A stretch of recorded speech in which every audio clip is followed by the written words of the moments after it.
হযরত আইয়ুব আলাইহিস সালামের উপরে বিপদ আসলো।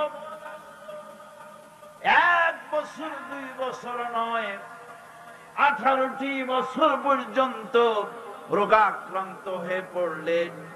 শরীরে ব্যাধি হলো, গোশতগুলির মধ্যে কীড়া হয়ে গেল, পোকা হয়ে গেল। তিনি ধৈর্য ধারণ করলেন। বিবি বাল বাচ্চা দূরে চলে গেল।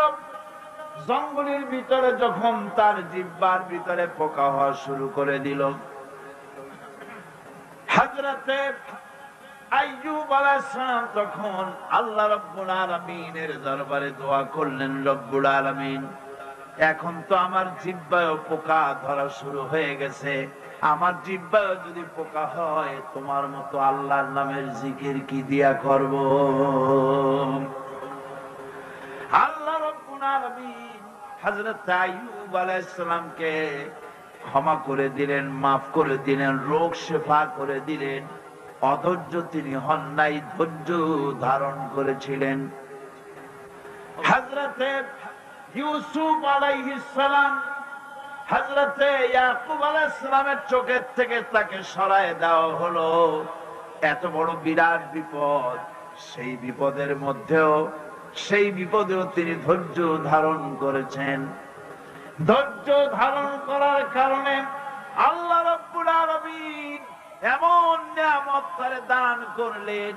আল্লাহ পাক হযরত ইউসুফ আলাইহিস সালামকে বাঁচায় রাখলেন। শুধু বাঁচান নাই, প্রেসিডেন্ট বানায় দিলেন। আর তার জামানিয়া যখন আসতেছিলেন, কোথায় মিশর, কোথায় কেনান, হযরতে ইয়াকুব আলাইহিস সালাম বলেছেন, আমি যেন আমার নাকের ভিতরে ইউসুফের ঘ্রাণ পেতেছি। হযরতে ইউসুফ আলাইহিস সালাম তিনিও কি বিরাট ধৈর্যের পরিচয় দিলেন, কোরআন সাক্ষী।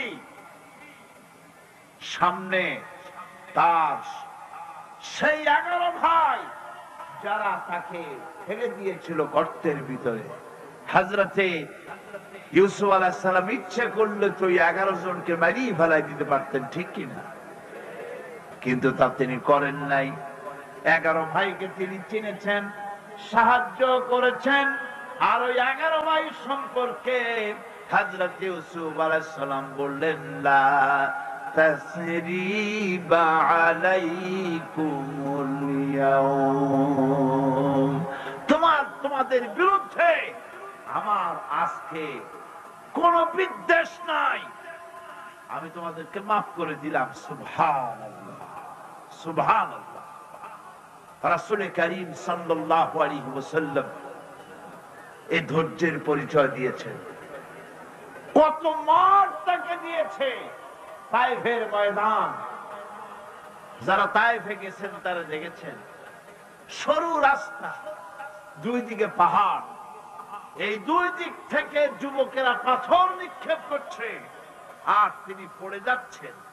আবার কাফেরেরা জবরদস্তি করে হাঁটাচ্ছে, আবার পাথর মারতেছে, আবার বেহুশ হচ্ছেন। 3 বার বেহুশ হয়ে পড়েছিলেন।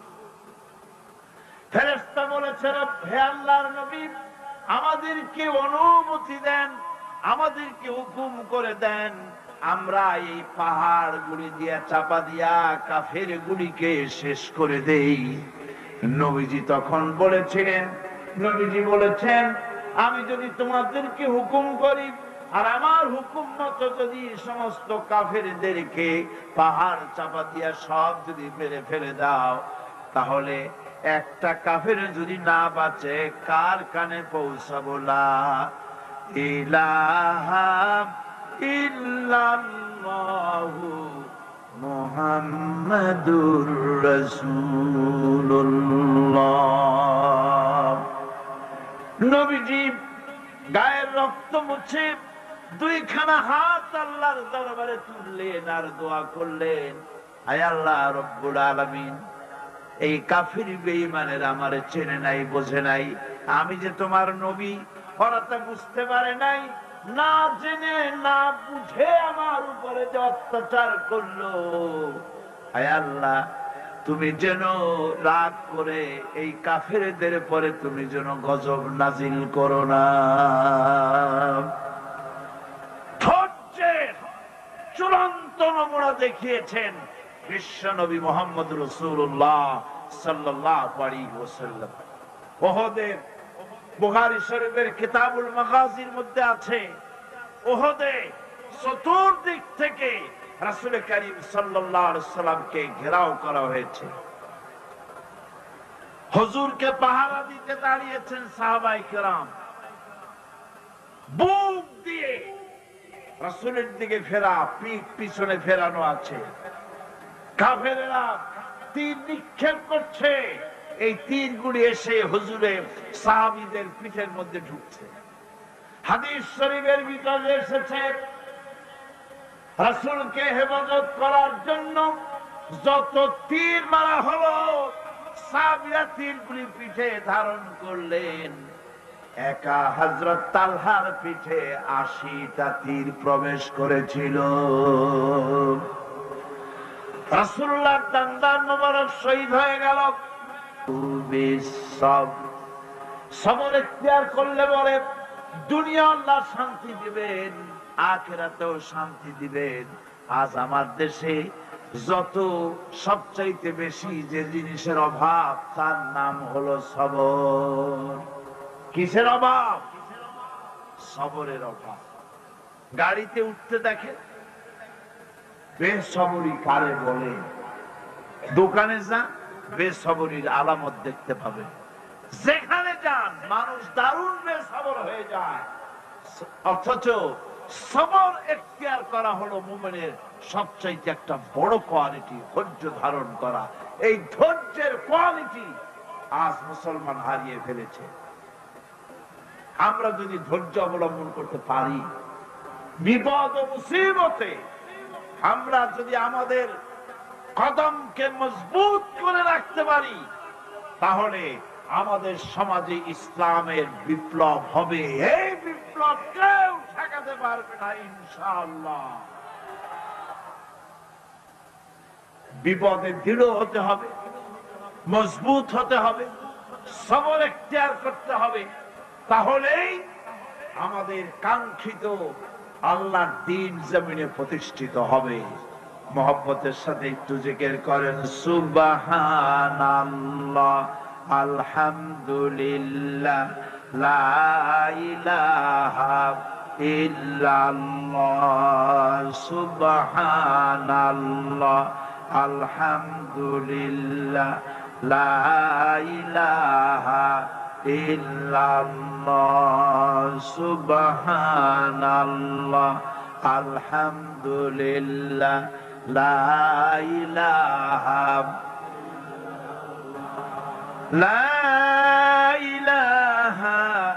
ইল্লাল্লাহ, মুহাম্মাদুর রাসূলুল্লাহ। আল্লাহর জান্নাতে যাওয়ার জন্য এই সবর আমাদেরকে ইখতিয়ার করতে হবে। আমরা কি আল্লাহর জান্নাতে যেতে চাই? আমরা কি জান্নাতে যেতে চাই?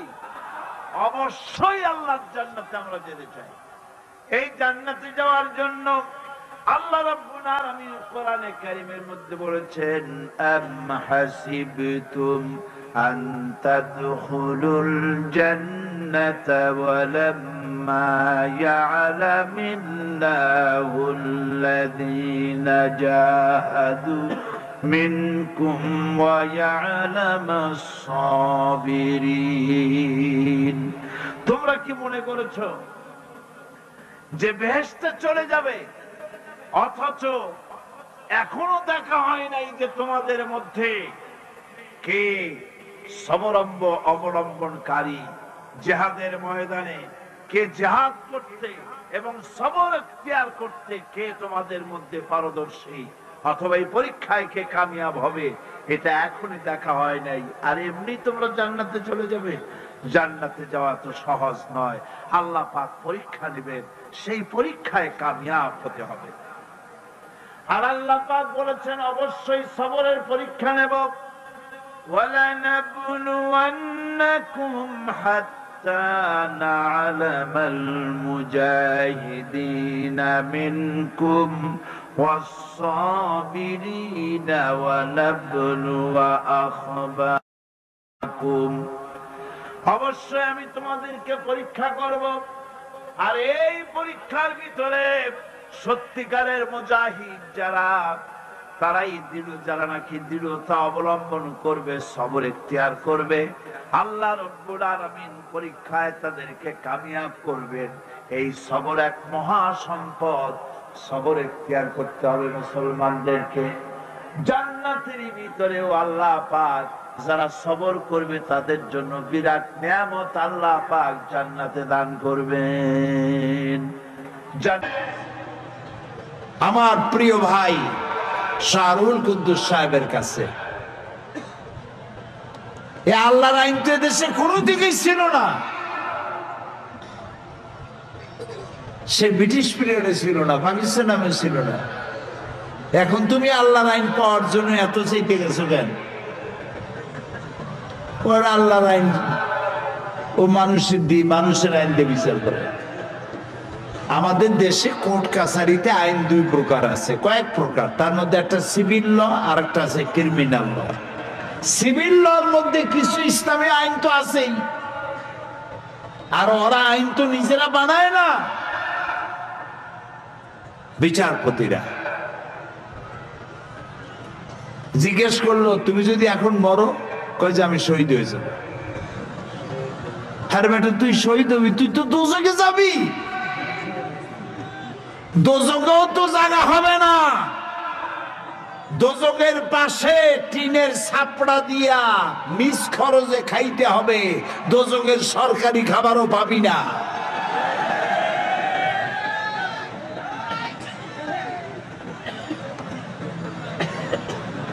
আহারে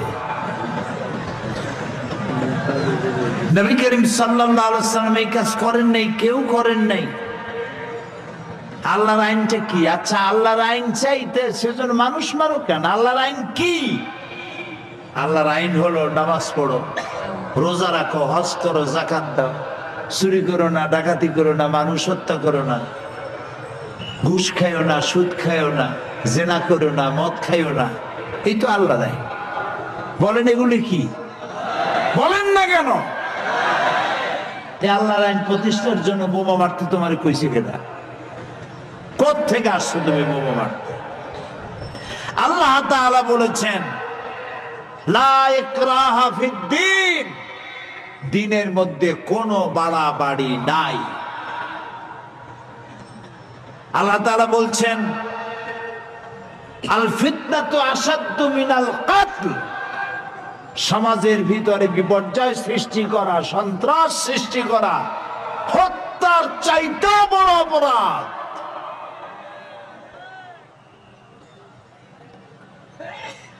আমি আসতেছি আপনাদের কাছে কারা এই কাজটা করছে চিনতে হবে না চিনতে হবে না চিনতে হবে সতর্ক হতে হবে বর্তমান পৃথিবীতে ইসলাম এবং মুসলমানেরা যত বড় মারাত্মক সংকটপূর্ণ পরিস্থিতি অতিক্রম করছে পৃথিবীর ইতিহাসে এত বড় আক্রমণ ষড়যন্ত্রের আগে কখনো হয় নাই বিষয়টা বুঝতে হবে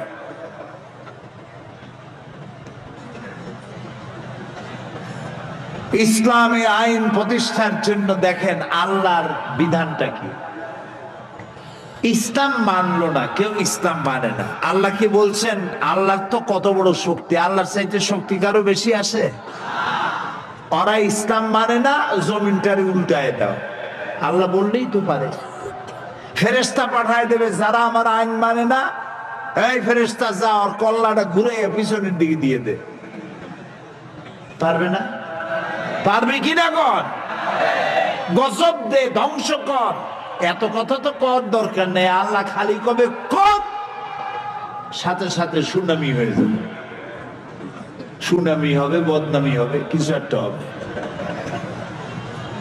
যা খুশি তাই আল্লাহ করতে পারেন কিন্তু আল্লাহ কি তা করেন এই যে কোরআন শরীফ, এটা পড়েন, এটা পড়লেই বুঝবেন।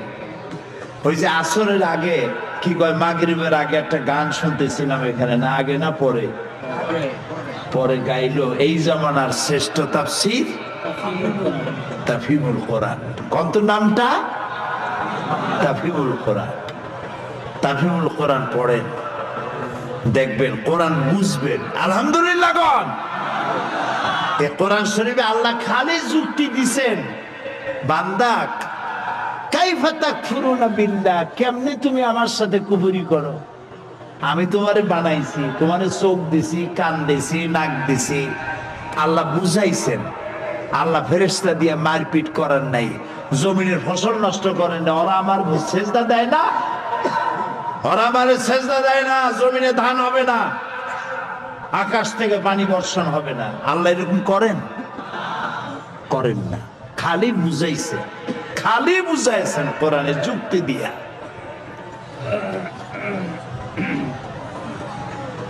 ইসলাম চালু হওয়ার পর বিভিন্ন আইন আসতেছে, ধীরে ধীরে ধীরে ধীরে আইন। নামাজ আসছে কত পরে, রোজা আসছে আরো পরে, যাকাত আসছে আরো পরে, হজ এসেছে আরো পরে। একটু একটু করে মোটিভেশনের মধ্য দিয়ে ইসলাম এসেছে। মুসলমানেরা ইসলাম কবুল করার পরেও মদ খাইতো, শুনতেছেন? কি খাইতো? একদিন নামাজ পড়তে গিয়া তারপরে সর্বনাশ করছে, মদ খাইয়ে আসছে। ইমামতি করতেছিল, 13 পারার মধ্যে দিয়ে 27 পারার মধ্যে গিয়ে ঢুকছে। রসুলের কাছে প্রশ্ন আসলো, রসুল এই মদের ব্যাপারে তো কিছু কইলেন টইলেন না, একজনে তো মদ খাইয়ে আসে এরকম নামাজের মধ্যে 13 পারা দিয়ে 27 পারায় ঢুকছে, এইটার কি হবে? তো রাসূলুল্লাহ কোনো কথা বলতেন না যতক্ষণ জিবরাইল না বলে, আর জিবরাইল কিছু বলতেন না যতক্ষণ রাসূলুল্লাহ অপেক্ষা করতেছেন। আল্লাহর পক্ষ থেকে জবাব এলো, লা তাকরাবুস সালাত ওয়া আনতুম সুকারা। নামাজ পড়ো তো দূরের কথা, নামাজের কাছেও যাও না যতক্ষণ পর্যন্ত তোমার মাথা থেকে ওই প্রতিক্রিয়া, মদ খাওয়ার অ্যাকশন, এইটা যতক্ষণ না যাচ্ছে ততক্ষণ পর্যন্ত নামাজ পড়ো তো দূরের কথা, কাছেও যেও না। এদিকে কি মদ হারাম হয়েছে? হারাম হয় নাই। কিন্তু মদ পান করতেন যে সমস্ত মুসলমানেরা, তারা চিন্তা করলেন মদ এইরকম খারাপ, এটা খাইলে পরে নামাজ পড়া তো দূরের কথা, কাছেও যাওয়া উচিত না, খাবো না। 25% মদ ছেড়ে দিল। তাও আমরা সুবহানাল্লাহ কবর না। আল্লাহর আইনের নাম, আল্লাহর আইন জোরে বলেন নাম কি? পিটাইয়া মারদাঙ্গা করে বোমা মেরে ইসলাম প্রতিষ্ঠার কোনো সুযোগ নাই। এর দীর্ঘকাল পরে আবার প্রশ্ন উঠল, ইয়া রাসূলুল্লাহ সবই তো বললেন, কিন্তু মদ সম্পর্কে তো কিছুই এ পর্যন্ত বললেন না, এটা তো এখনো খাইতেছে মানুষ, এটার ব্যাপারে কি হবে? আল্লাহর পক্ষ থেকে জবাব এলো, ওয়াসআলুনাকা আনিল খামরি ওয়াল মাইসিরি কুল ফীহিমা ইসমুন কাবীরুন ওয়া মানাফিউন লিন-নাস।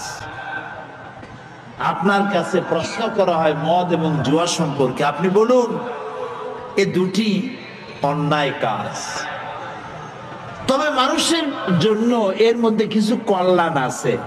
তবে কল্যাণের চাইতে অকল্যাণ, মঙ্গলের চাইতে অমঙ্গল, উপকারীর চাইতে অপকারিতা বেশি। মুসলমানরা মনে করলেন আল্লাহর চাইতে কল্যাণকামী বান্দার আর কে হইতে পারে? তিনি বলেছেন উপকারের চাইতে অপকার বেশি, এটা খাওয়া উচিত না। আরো 25% লোক মদ ছেড়ে দিল। এখন কি হইল? 50-50, অর্ধেকে খায় অর্ধেকে খায় না। আইন মানার প্রতি এই শ্রদ্ধাবোধ, আইন মানার প্রতি এই আনুগত্য যখন সৃষ্টি হলো, আল্লাহ তাআলা তখন মদ সম্পর্কে চূড়ান্ত আইন নাযিল করে দিলেন। ইন্নামাল খামরু ওয়াল মাইসিরু ওয়াল আনসাবু ওয়াল আজলামু রিজসুম মিন আমালিশ শাইতানি ফাজতানিবুহু। মদ, জুয়া এগুলো নিষিদ্ধ ঘোষণা করা হলো। এগুলি শয়তান কর্তৃক উদ্ভাবিত নোংরা কাজ। আর শয়তান চায় তোমাদেরকে আল্লাহর জিকির থেকে বিরত রাখতে, ফিরায় রাখতে। ফাহাল আনতুম মুনতাহুন, ও বান্দারা, এটা শোনার পরেও কি তোমরা মদ থেকে বিরত হবে না? আইন প্রয়োগ হচ্ছে, দেখছেন আইন প্রয়োগের পদ্ধতি। এরপরেও কি বিরত হবে না? তো তখন তো মাইক ছিল না, রেডিও নাই, টেলিভিশন নাই, মোবাইল নাই, ফোন নাই, টেলিক্স নাই, ফ্যাক্স নাই, ইমেল নাই, ইন্টারনেট নাই, কিছু নাই।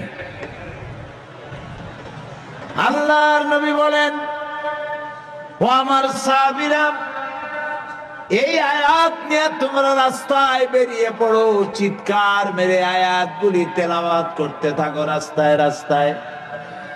সাহাবীরা রাস্তায় রাস্তায় তেলাওয়াত করতে থাকলেন। যারা পানশালায় বসেছিলেন, মদের আড্ডায় যারা বসেছিলেন, এই আয়াতে কারিমা শোনা মাত্র যার হাতে গ্লাস ছিল, গ্লাস ছুঁড়ে মারল। যিনি মুখে নিয়েছিলেন কুলি করে ফেলল, যিনি গিলেছিলেন গলায় আঙ্গুল দিয়ে বমি করে ফেলে দিলেন।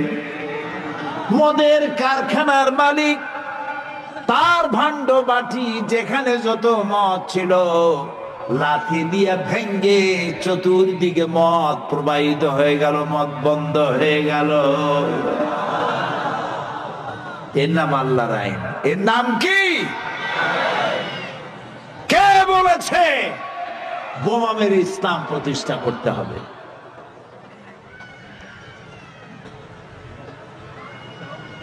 একটা মানুষ যদি হত্যা করো, বলতেছে আমি শহীদ হব, তুমি শহীদ হবা কেমনে? আল্লাহ তাআলা বলছেন, ওমাইয়াকতুল মুমিনান মুতাআম্মিদান ফাজাযাউহু জাহান্নাম খালিদান ফিহা আবাদান। আল্লাহ তাআলা বলছেন, কেউ যদি কোন মুমিনকে, কোন মানুষকে হত্যা করে, ইচ্ছে করে, যাকে কোর্ট কর্তৃক প্রাণদণ্ড দেওয়া হয় নাই, এমন কোন মানুষকে যদি কেউ হত্যা করে, তার জায়গা হবে জাহান্নাম। কোথায় হবে? চিরকাল জাহান্নামে থাকতে হবে। এরপরে ওরা বলছে আমরা শহীদ হব। শহীদ হবা কেমনে? তুমি তো আত্মহত্যা করেছ। শহীদ হয় ইসলামী যুদ্ধ যদি হয়, ইসলামী রাষ্ট্র, ওই রাষ্ট্রের উপরে আক্রমণ হয়েছে, বাঁচার জন্য প্রতিরক্ষামূলক যুদ্ধ করছে একটি রাষ্ট্র আর একটা রাষ্ট্রের সাথে, সেই সময় যদি যুদ্ধ করে, এই যেমন স্বাধীনতা আন্দোলন, এটা ডিসেম্বর মাস, এই দেশের উপরে হামলা করেছিল পাকিস্তান, যুদ্ধ হলো। এই যুদ্ধে দেশ স্বাধীন করার জন্য যারা জীবন দিল, শহীদ তো তারা। তুমি আন্দাজে শহীদ হবা কেমনে? তুমি তো আত্মহত্যা করেছো। ওরে পানি দেশে কয় পানি, আমি তো বাম হাতের পানি খাবো না, আমার ডান হাতে দাও। আরে বেটা, তুই মানুষ খুন করে আসছিস, তোর ডান হাত বাকি বা হাত বাকি? একজনে নাকি মোষ খুব বড় ছিল, হাত দিয়ে মোষ এরকম উঁচা করিয়া তারপরে মদ খাইতেছে বহুত কষ্ট করে। তারপরে লোকেরা বললো, তো তুমি এত কষ্ট করে মদ খাইতেছো কেন, হাত দিয়ে মোষ এত উঁচা করে? কয় যে ওলামাদের কাছে শুনেছি কিছু পান করার সময় মোষ ভিজলে তা নাকি মকরু হয়। ও খাইতেছে কিন্তু মকরুর ভয় করতেছে। ও পানি খাবে, আরে তোমার পামাতে খাবো না আমি ডাইন। বেটা, তুই তো জাহান্নামে যাবি, কেমনে শহীদ হবি তুই? ওয়ালা তাকতুলু আনফুসাকুম, আল্লাহ তাআলা বলেছেন আত্মহত্যা করবা না, হারাম। যে ব্যক্তি আত্মহত্যা করে তার জানাজা কোন আলেম তার জানাজা পড়াবে না। সামান্য সলিমদ্দি কসিমদ্দি জাতীয় কয়েকজন লোক যাবে, আর একটা মুয়াজ্জিন জানাজা পড়ায় কবরে ধুয়ে দেবে। বড় জানাজা হবে না, বড় আলেম জানাজা পড়াবে না, যেহেতু সে জাহান্নামে যাবে। আত্মহত্যাকারী কোথায় যাবে? কিন্তু এই যুবক পোলাপানগুলি ওরা তো বোঝে নাই, ওদেরকে বুঝানো হইছে যে তোমরা যদি এই কামটা করো একেবারে বেহেশত তো যাবাই, মরার সাথে সাথে আল্লাহর সামনে গিয়ে হাজির হয়ে যাবে। আপনারা ক্যারাম বোর্ড খেলা নিশ্চয়ই দেখেছেন অনেকে। আর ভাই কইতে লজ্জা কি, আমিও তো খেলছি ছোটবেলায়। ক্যারাম বোর্ড খেলা এটা কি কোনো গুনাহ নাকি? আমিও খেলছি। ক্যারাম বোর্ড খেলাটা কি? বোর্ডের উপরে কতগুলি এরকমের গুটি থাকে, একটা থাকে লাল, ঠিক না? এখন বোর্ডের উপরে এই গুটিটা আমি মারতেছি, সামনে আর একটা গুটি, কিন্তু সামনের গুটিটা আমার মূল টার্গেট না। এই গুটি গিয়ে ওটাকে হিট করবে, সে ধাক্কা খাইয়া মারবে লালটাকে, লালটা পড়ে যাবে পকেটে। কিন্তু যে লালটা পকেটে পড়লো ওই বেচারা জানলো না যে আসলে মূল ধাক্কাটা কে মারছিল। কাজী এই যে যুবক পোলাপানগুলি ইসলামের জন্য জীবন দিতে, জীবন দেওয়া সহজ ব্যাপার না। কত বড় নেশা, পাগল বানায় এদেরকে। মরবার জন্য এসেছে, মরবে সে। ঝালকাঠির বিচারক মারছে মামুন, রাজশাহী বাড়ি। ওরে জিজ্ঞেস করছে তুমি এটা করলা কেন? আল্লাহর আইনের জন্য। যদি এখন মরো কই শহীদ হবো। আমি মরলাম না কেন, এখনো বাইসে আছি কেন? এটা তার বিস্ময়, তার মানে সে মরতে এসেছে। এই ছেলেগুলোর কেমনে আপনি দোষ দিবেন? এগুলার তো পাগল বানাই দিছে। পাগল বানাইলো কারা? সেই মূল জায়গায় যেতে হবে, মূল জায়গায় যেতে হবে। পাগল বানাইলো কারা? সেই জন্য আমি আপনাদের বলি সতর্ক হন এবং ওদেরকে বুঝান। যারা এই কাজটি করতেছে তাদেরকে বুঝান মানুষ মারা কত বড় অপরাধ। আপনারা বিরক্ত হচ্ছেন না তো? আমি খুব কষ্ট দেব না, তাড়াতাড়ি ছাড়বো। আল্লাহ তাআলা বলছেন মান কাতালা নাফসান বিগাইরি নাফসিন আও ফাসাদিন ফিল আরদ ফাকান্নামা কাতালান নাসা জামিআ। আল্লাহ রাব্বুল আলামিন বলেন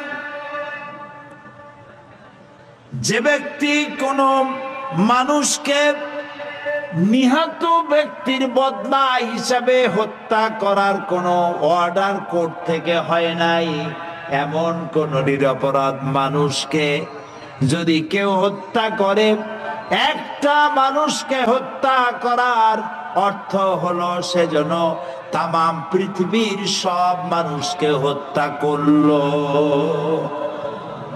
কে বলেছেন? জোরে বলেন, কে বলেছেন? একটা মানুষ মারার অপরাধ সারা পৃথিবীর সব মানুষ হত্যা করার অপরাধ। ওয়ামান নাহিয়াহা ফাকান্নামা আহইয়ান নাসা জামিআ। আর কেউ যদি একটা মানুষকে বাঁচার জন্য সুযোগ করে দিল, সেজন্য সারা পৃথিবীর মানুষগুলি বাঁচাবার সুযোগ করে দিল। সুবহানাল্লাহ।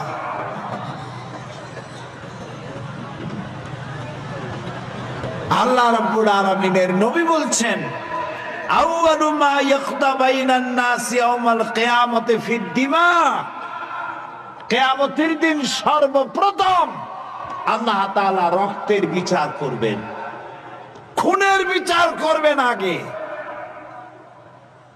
যত খুন হয়েছে, খুনের পরামর্শ যারা দিয়েছে, সহযোগিতা যারা করেছে, বুদ্ধি যারা দিয়েছে, টাকা যারা দিয়েছে, এদের বিচার হবে সকলের আগে। আল্লাহ তাআলার রাসূল বলছেন, হাদিস, এটা কি শোনাচ্ছি? হাদিস। আল্লাহর কাছে, খুব লক্ষ্য করে শুনুন, আল্লাহর কাছে গোটা পৃথিবী ধ্বংস হওয়া সহজ, একটি মানুষ হত্যা করা এর থেকে কঠিন। পৃথিবী ধ্বংস হয়ে যাক, পৃথিবী ধ্বংস হতে পারে, এটা সহজ আল্লাহর কাছে একটা মানুষ হত্যার অপরাধ এর থেকে বেশি। আজ এইভাবে করে মানুষকে হত্যা করা হচ্ছে, এদের শাস্তি কি? আল্লাহ তাআলা বলছেন, ইন্নামা জাযাউল্লাযীনা ইউহারিবুনাল্লাহা ওয়া রাসূলাহু ওয়া ইয়াসআউনা ফিল আরদি ফাসাদা। আল্লাহ তাআলা বলেন, যারা নাকি এই জমিনে বিপর্যয় সৃষ্টি করে, সন্ত্রাস সৃষ্টি করে, তাদের জন্য 4 ধরনের শাস্তি। কয় ধরনের? 4 ধরনের শাস্তি। কে বলতেছে? আল্লাহ তাআলা। আইয়ুকাত্তালু, যারা সন্ত্রাস সৃষ্টি করে, জমিনে বিপর্যয় সৃষ্টি করে, তাদেরকে হত্যা করো। কে নির্দেশ করছেন? আল্লাহ তাআলা। আও ইউসাল্লাবু, অথবা শুলে চড়াও, অথবা তাদের হাত পা কেটে দাও, মিন খিলাফ, একটা উল্টা আর একটা, অথবা তাদেরকে দেশ থেকে বহিষ্কার করে দাও। এ শাস্তি কে দিয়েছেন? আল্লাহ তাআলা। এটা হলো দুনিয়ার শাস্তি, আর কিয়ামতের শাস্তি তো রয়েছেই। সুতরাং আজকে দেশে যে মানুষ হত্যা করা হচ্ছে, বোমা মারা হচ্ছে, কি মারাত্মক কথা! জজ হত্যা করা হচ্ছে, বিচারক হত্যা করা হচ্ছে। ঝালকাঠিতে যে জজ মারা হলো, সেই জজকে, তার স্ত্রীকে কি বলে সান্ত্বনা দেওয়া যাবে? তার মেয়েকে কি বলে সান্ত্বনা দেওয়া যাবে? পুলিশ, আমার দেশের পুলিশ বাহিনী, রাত নাই, দিন নাই, ঈদ নাই, শীত নাই, গ্রীষ্ম নাই, জুমার দিন নাই, দিন রাত সরকারের দায়িত্ব পালন করছে। ছুটি ছাটাও সেরকম পায় না, বেতনও এরকম পায় না। চট্টগ্রামে দায়িত্ব পালনরত অবস্থায় পুলিশ মারা গেল। পত্রিকায় দেখলাম সহকর্মী পুলিশ মারা গেছে, তার গোস্ত ছিন্ন ভিন্ন হয়ে গেছে। সহকর্মী পুলিশের পায়ের জুতা, তার জামা, তার অস্ত্র আর তার রক্ত এক জায়গায় স্তূপ হয়ে আছে। আর একটা পুলিশ পাশে দাঁড়াই আছে, চোখ দিয়ে দর দর করে পানি পড়তেছে।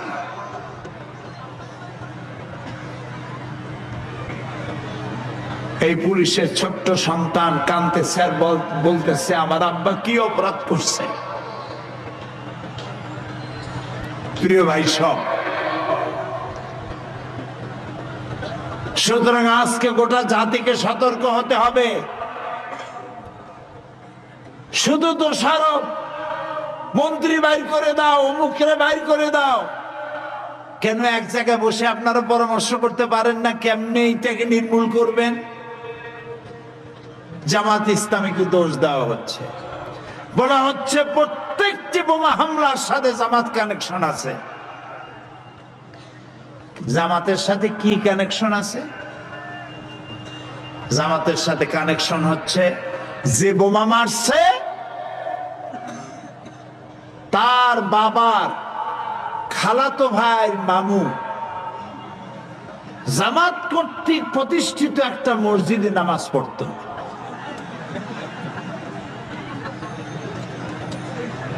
অথবা যে বোমা মারছে সে জামাত ইসলামের কোন কর্মীর বাড়ির সামনে দিয়ে হেঁটে গেছিল। জামাত ইসলামী এই দেশে নতুন ভুই ভোর নয়, এদেশের কচুরি পানা নয়। পৌনে 1 শতাব্দী ধরে জামাত ইসলামী এদেশে কাজ করছে। বোমা মারার রাজনীতি জামাত ইসলামী করে না।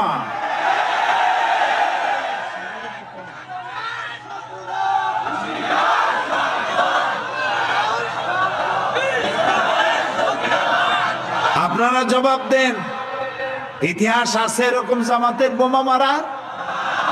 এদেশের এমন কোন গণতান্ত্রিক আন্দোলন নাই, সেই পাকিস্তান থেকে শুরু করে পর্যন্ত প্রত্যেকটি গণতান্ত্রিক আন্দোলনের নেতৃত্ব দিয়েছে জামাত ইসলামী।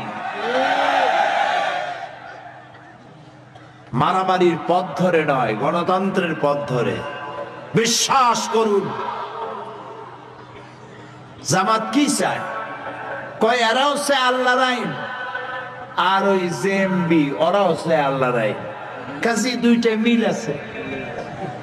তো ওর আল্লাহর আইন আর আমার আল্লাহর আইন এক হইল কেমনে? আমার আল্লাহর আইন বলা আর ওর আল্লাহর আইন বলা, এটা এক আপনারা বানাইলেন কেমনে? আমরা তো বোমা মারি নেই, আমরা তো মানুষ মারি নেই আল্লাহর আইন প্রতিষ্ঠার জন্য। জামাত ইসলামের অসংখ্য সাহিত্য ভান্ডার ছড়িয়ে দেওয়া আছে সর্বত্র। একটা বই দেখে প্রমাণ করুন যে এই বইয়ের এই লেখার কারণে যুবকরা উত্তেজিত হয়ে আল্লাহর আইন প্রতিষ্ঠার জন্য জজ মারা শুরু করেছে। বলেন বলেন।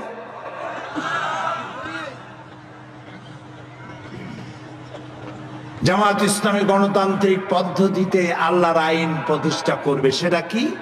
ওটা হচ্ছে মদিনায় রাসূলুল্লাহ যে কায়দায় রাষ্ট্র প্রতিষ্ঠা করেছিলেন, চুরি নাই, ডাকাতি নাই, জেনা নাই, হত্যা নাই, ধর্ষণ নাই, মানুষ দরজা খুলে ঘুমাবার সুযোগ পায়।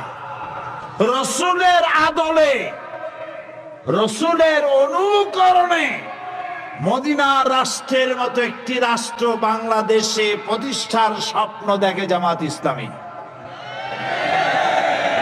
ওই স্বপ্ন পূরণের জন্য যদি প্রয়োজন হয় জামাত ইসলামী 100 বছর অপেক্ষা করবে, চরমপন্থা অবলম্বন করবে না।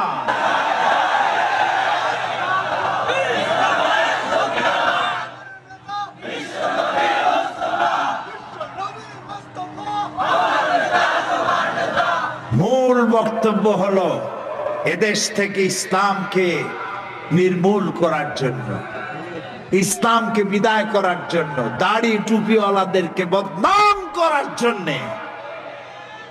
উঠে পড়ে লেগেছে। এদেশের আলেমদের সাথে, ইসলামী আন্দোলনের সাথে এই জঙ্গিবাদের সন্ত্রাসের কোনো সম্পর্ক নাই, এটা প্রমাণিত।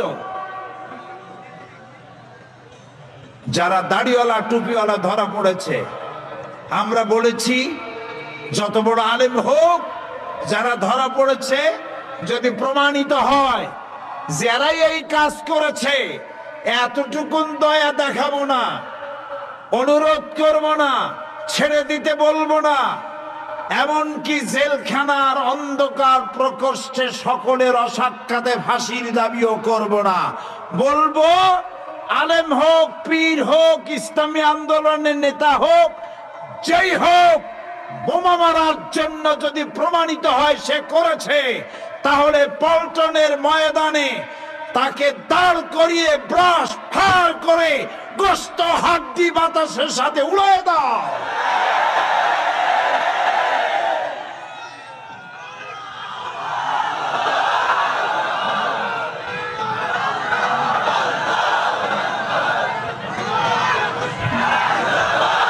প্রিয় ভাই সব,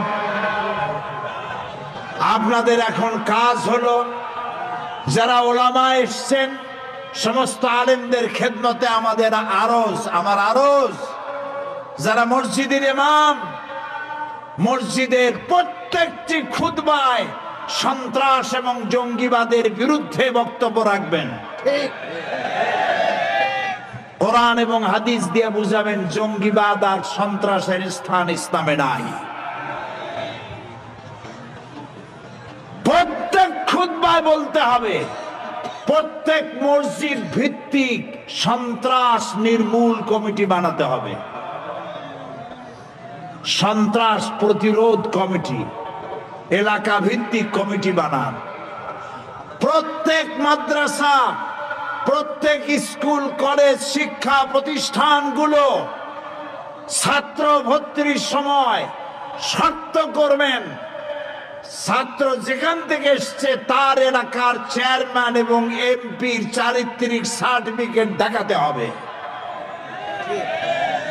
কোন শিক্ষা প্রতিষ্ঠানে, কোন হোস্টেলে, কোন আত্মীয় স্বজন, দুলাভাই, মামাতো ভাই, খালাতো ভাই, বন্ধুর রাত যাপনের কোন সুযোগ দেওয়া হবে না। যারা বাড়িওয়ালা, আপনাদের বাড়িতে কাকে ভাড়াটিয়া রেখেছেন তাকে দেখতে হবে, তার ছেলেকে দেখতে হবে, তার মেয়েকে, তার ছেলে মেয়ে সম্পর্কে জানতে হবে। ওয়াকিবহাল না হয়ে কাজের মেয়ে, কাজের বুয়া, কাজের ছেলেও রাখবেন না।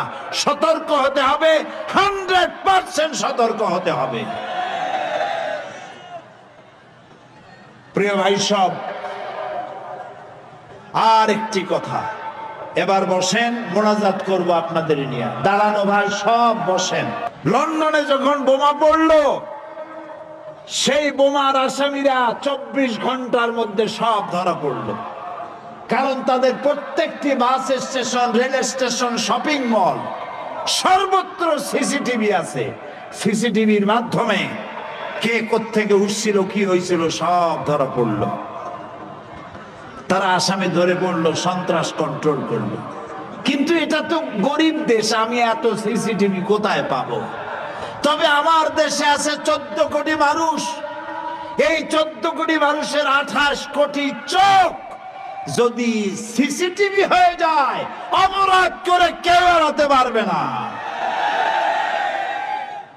আপনার শহরকে আপনি নিয়ন্ত্রণ করুন, আপনার বাড়িকে আপনি নিয়ন্ত্রণ করুন, আপনার শিক্ষা প্রতিষ্ঠান আপনার নিয়ন্ত্রণ করুন। আমি আজ আমার সমস্ত শ্রোতাকে বলবো, বাড়ি যান, বাড়ি গিয়ে আপনার ছেলে যে মাদ্রাসায় পড়ে, কলেজে পড়ে, বিশ্ববিদ্যালয়ে পড়ে, তার পড়ার রুমে গিয়ে ঢুকবেন তার অজান্তে। তার বালিশের তলা দেখবেন, তার টেবিলের নিচ দেখবেন, তার টেবিলের ড্রয়ার দেখবেন, ওখানে জেএমবির কাগজ আছে নাকি, ওইখানে হরকুতুল জিহাদের কিছু আছে নাকি, ওইখানে কোনো বইপত্র ওই রকম আছে নাকি আপনাকে দেখতে হবে। আপনি বাপ, আপনি মা, আপনারা যদি আপনার ছেলেকে না সামলাতে পারেন, কিয়ামতে আল্লাহর কাছে দায়ী হয়ে যাবে। আপনাকে সতর্ক হতে হবে, খোঁজ খবর রাখতে হবে। অসম্ভব নয় যে আপনার ছেলে মেয়ে, আপনার ছেলে এই কাজে ভুল ভাবে বুঝায়া তাকে মিসগাইড করা হয়েছে, হতে পারে। আমরা ওই যুবকগুলির জন্য দোয়া করব যারা আত্মহত্যার জন্য জাহান্নামের পথ বেছে নিয়েছে, আল্লাহর আইন প্রতিষ্ঠার নাম করে না বুঝা। এই যুবকগুলিকে আল্লাহ যেন হেদায়েত করে ফিরে আনে, এই জন্য আমরা আল্লাহর কাছে দোয়া করব। আল্লাহুম্মা